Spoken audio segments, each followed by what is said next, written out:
Seattle, 2020. Une ville pleine de rêves et de folie. La grande guerre interraciale n'est plus qu'un vague souvenir. Un temps où tout le monde peut rêver d'être n'importe qui et voir ses rêves détruits sans la moindre chance. Cela reste un endroit et un temps où tout peut arriver. Les elfes ont quitté leur forêt pour monter leur start-up. Les nains sont sortis de leur grotte pour bâtir leur empire automobile. Les orques ont posé leur hache et utilisent des ordinateurs pour améliorer leur vie. Et les humains vivent parmi eux comme ils ont toujours vécu. C'est une ville qui contient les nombreux rêves et histoires de ses habitants. La plupart de ces histoires ne sont jamais racontées, mais certaines trouvent refuge dans l'étreinte de briques, de bois et de verre. Elles sont racontées autour d'un verre et s'installent dans la mémoire d'inconnus. Dans un coin de la ville se tient un café, un endroit uniquement ouvert lorsque le soleil est couché, un endroit où les gens partagent leurs histoires. Les voici. Soyez les bienvenus, que puis-je vous servir ? Oui, Ref ne peut pas me tacler sur le fait qu'on n'est pas dans un bar vu que lui et Arak sont sortis. Pas grave, aujourd'hui petit épisode tranquille et posé rien qu'entre nous. Et pour cet épisode, j'ai décidé de vous parler d'un coup de cœur que j'ai eu il y a quelques temps. Je vous ai déjà parlé de la fois où j'ai été patron d'un café ? Non ? Alors laissez-moi vous raconter mon expérience dans Coffee Talk.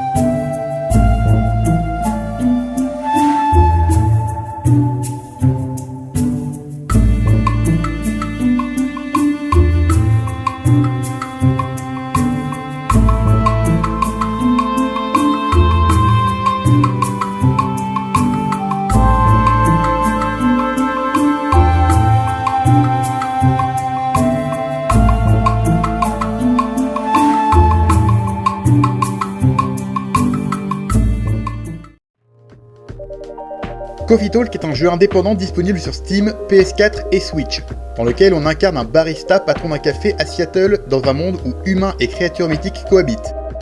Pour faire simple, vous prenez un monde d'heroic fantasy comme le Seigneur des Anneaux, et vous imaginez que le monde a évolué avec le temps pour atteindre le même niveau de modernité que le nôtre, et vous avez une petite idée de l'univers où ça se passe. Et je sais que j'ai décidé d'y aller mollo sur les blagues à base de Jojo références, mais comment je suis censé faire si on me tend des perches pareilles ? Revenons au jeu. Je l'ai découvert complètement par hasard alors que je jetais un œil aux nouveautés Steam il y a quelques temps. Quand je suis tombé dessus, ça m'a intrigué et j'ai téléchargé la démo pour me faire une idée. Et je vous cache pas que ça a été un sacré petit coup de cœur, et typiquement le genre de jeu qui m'a donné envie de commencer cette série de vidéos. Mais je vais pas vous faire attendre plus longtemps, voici comment ça s'est passé.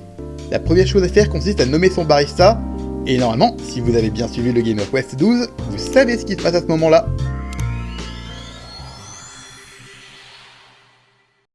Quand le jeu s'est lancé, je suis apparu derrière le comptoir de mon café, le Coffee Talk, et fait immédiatement la rencontre de ma première cliente. Enfin, pas vraiment la première. Il s'agit de Freya, une habituée de l'enseigne. Elle est écrivaine amateur et travaille dans la rédaction de petites histoires courtes pour le journal local, et qui a visiblement besoin d'un espresso de toute urgence. Non, cette vidéo n'est pas sponsorisée par Georges Clooney.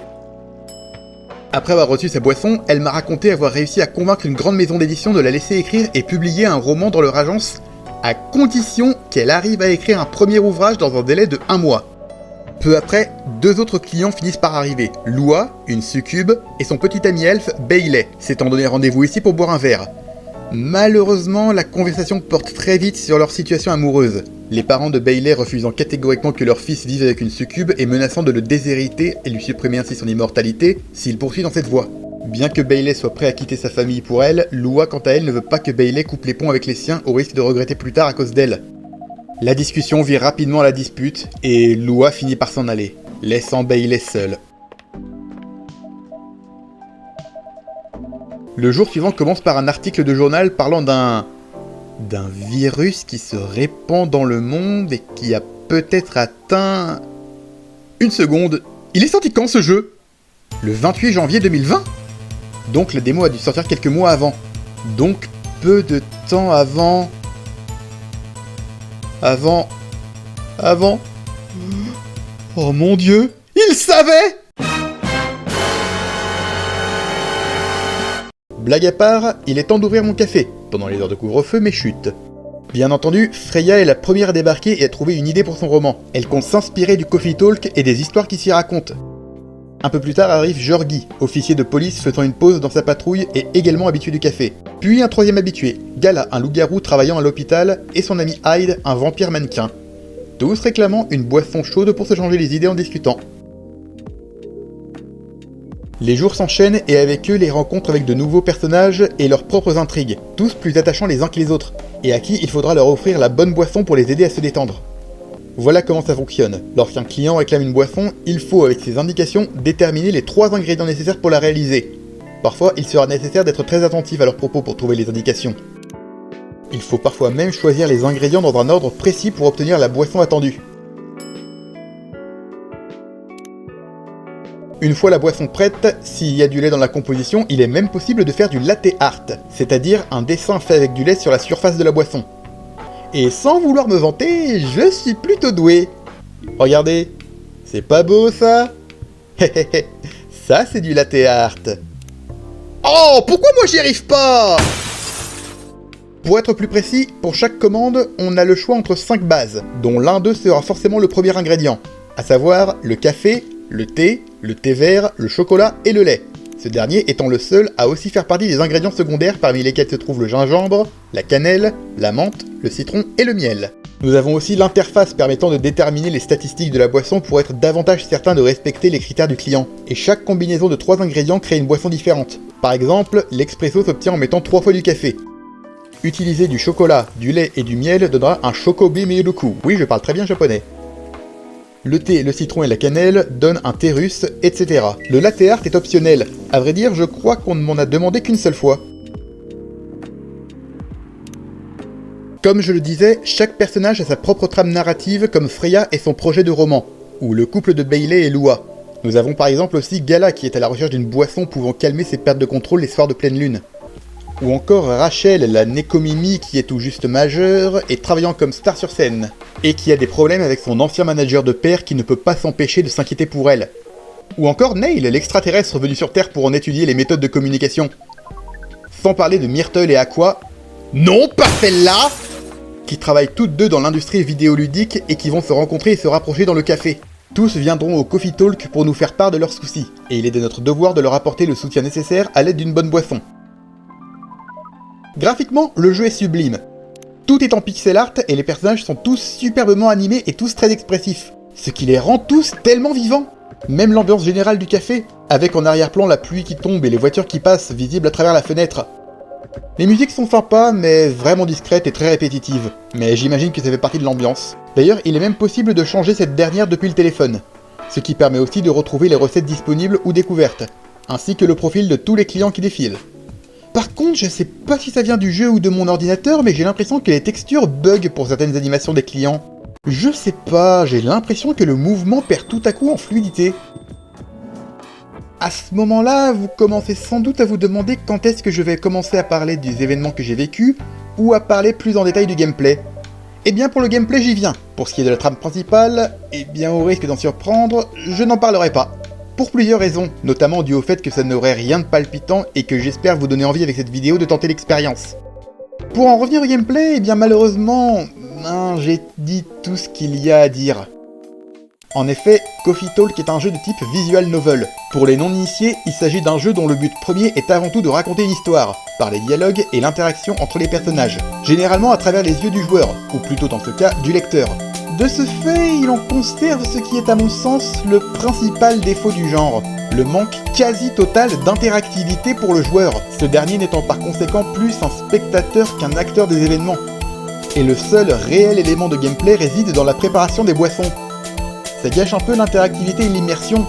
En fait, ce qui manque à ce jeu selon moi pour en profiter pleinement de l'expérience qu'il propose, c'est d'y ajouter des dialogues et choix multiples. En gros, à certains moments de la conversation, choisir nous-mêmes ce que nous allons répondre parmi plusieurs options disponibles, comme c'est possible dans beaucoup de jeux comme Mass Effect ou Persona. Cela aiderait à vraiment réfléchir à quel est le meilleur conseil à donner à ses clients, et permettrait de s'y attacher encore plus vu qu'on contribuerait directement à régler leurs soucis. Et réussir les boissons apporterait un bonus qui les rendrait plus confiants et réceptifs aux conseils qu'on leur donne.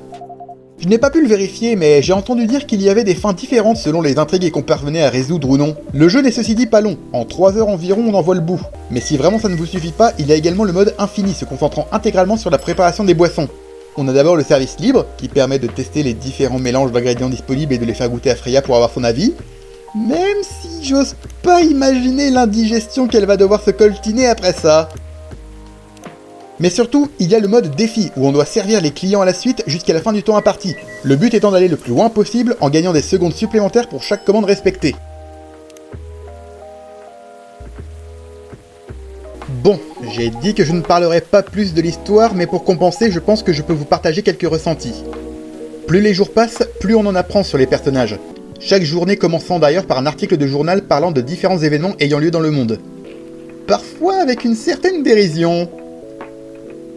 Mais j'ai pris grand plaisir à écouter et conseiller tous mes clients, et je me suis vraiment attaché à chacun d'entre eux. Freya qui avançait progressivement dans son projet et qui me faisait tous les soirs part de son avancée. C'est comme si j'avais contribué à son œuvre. Je n'ai pas eu de mal à trouver le mélange idéal d'ingrédients pour la boisson que recherchait Gala, mais quand je l'ai trouvé, ça m'a mis du baume au cœur de le voir rassuré. C'était comme si je lui avais ôté un poids insupportable sur la conscience. Et je vous parle même pas de Neil. Lui qui n'avait aucun sens gustatif, réussir à créer une boisson qui lui faisait ressentir quelque chose, c'était vraiment l'apothéose de la satisfaction. En résumé, cette expérience m'a donné la sensation de vraiment avoir partagé à l'histoire de ces personnages et d'avoir tissé des liens avec eux. Que dire de plus? Je crois qu'on a fait le tour. Il y a quelques bonus sympas à débloquer comme des concept art, mais surtout des planches de comics, pas traduites hélas, qui nous en montrent un peu plus sur le quotidien de nos personnages. J'ai par ailleurs beaucoup aimé se centrer sur Aqua, Myrtle et Gala, on en apprend un peu plus sur eux et leur vie que ce qu'on nous raconte in-game. Pour finir, même si j'en sors satisfait, je pense qu'il y a encore beaucoup à exploiter dans un tel univers dans lequel se côtoient humains et créatures dans notre société actuelle, et j'aimerais beaucoup que de nouvelles histoires, que ce soit en jeu ou non, paraissent pour nous en montrer davantage. Et si ça arrive, je m'y replongerai avec plaisir. J'ignore si un nouveau Coffee Talk sortira un jour, mais j'espère que mon seul regret sera corrigé si ça arrive, à savoir qu'on nous proposera davantage d'interactions avec les personnages, ce qui nous permettrait de nous sentir bien plus impliqués dans leurs histoires. Mais malgré ce défaut, j'ai beaucoup aimé Coffee Talk. C'est calme, posé, et les personnages sont attachants et l'ambiance relaxante. Vraiment c'est une sacrée petite pépite que je vous conseille. Sauf si ce n'est pas votre truc et que vous préférez quand il y a plus d'action ou que le côté trop narratif vous rebute. Dans ce cas-là, passez votre chemin, c'est clairement pas un jeu pour vous. Mais je vous conseille néanmoins la démo pour vous faire une idée. Hein? Je ne conseille cependant pas ce jeu aux plus jeunes. En effet, certains thèmes très adultes sont ouvertement abordés dans certaines conversations du jeu, dont un qui revient fréquemment et que je ne citerai pas, mais qui commence par un S. Pourquoi Ref a ajouté ça dans mon texte? Voilà, j'espère que vous avez aimé ce petit Gamer Quest tranquille. En tout cas... ils ont oublié leur clé? J'arrive! Bonjour. Bonjour monsieur, voici votre pizza. Notre Mais j'ai rien commandé. Je sais, elle est offerte par la maison, pour votre fidélité et en guise d'admiration pour votre travail. Oh, c'est gentil, mais c'est trop, je peux pas accepter. Vous êtes sûr? C'est une nouvelle recette, mélangeant 25 fromages différents. 25 fromages? Merci beaucoup. Un gant de boxe gonflable, vraiment. Oh, et puis zut! Ah! Bon sang! Qu'est-ce que vous...